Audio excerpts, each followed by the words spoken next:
fiancé told me I wasn't wife material because I make more money than him. So I let him marry someone cheaper.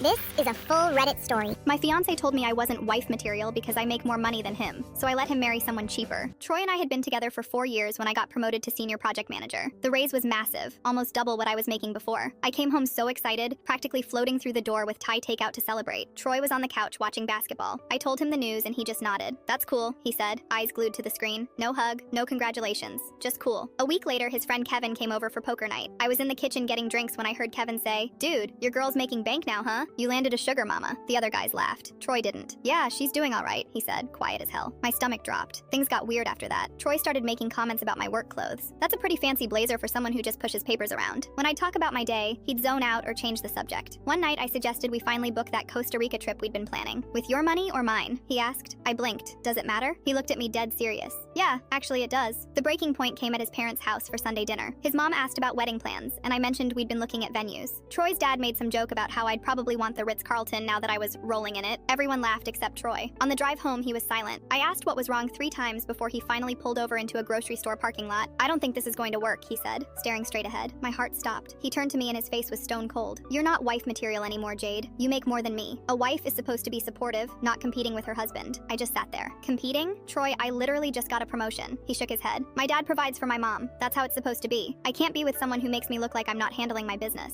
I took off my ring right there and dropped it on the dashboard. "Then go find her." 3 months later, Troy was Instagram official with someone named Bethany. She worked part-time at a pet grooming salon and posted non-stop about being a future stay-at-home mom. Her bio literally said, "Traditional values, modern girl." My friend Monica showed me and rolled her eyes. Bro really went and found his discount version. 8 months after that, I was showing a property to a new client. I'm in real estate now, making even more than before. I walked into the showing and froze. Troy was standing in the living room with Bethany, who was super pregnant. Our eyes met and his face went completely white. "This is the one," Bethany said, running her hand along the granite. "It's perfect." She had no idea who I was. Troy sure did. The listing price was $475,000. Troy made $62,000 a year. "Can we afford this?" Troy asked, barely audible. Bethany laughed. "Baby, you said you'd give me everything I wanted. This is what I want." She walked into the nursery, already talking about where the crib would go. Troy pulled me aside fast. "Jade, please, we can't afford this. Can you just tell her it's already sold or something?" I looked at him, really looked. He'd aged like milk. Dark circles, thinning hair, completely stressed. "That would be lying to a client," I said. "I could lose my license." "Please," he whispered. "The baby's due in 6 weeks. She wants to quit working completely. I'm drowning here." Bethany called from the other room. "Troy, come look at the master bath. It has a soaking tub." I smiled at him. "Let me get you the mortgage application paperwork." His face crumpled. "You know we won't qualify." "Then the bank will tell you that, not me." Bethany bounced back in, glowing. "We'll take it. When can we move in?" She grabbed Troy's arm. "This is exactly the life I dreamed of." Troy looked at me one last time. I saw everything. The regret, the exhaustion, the trap he'd built himself. "Congratulations," I said. "You're getting everything you wanted." They didn't qualify, but I got a nice commission from the couple who actually bought it. And Troy got his traditional wife and everything that came with her.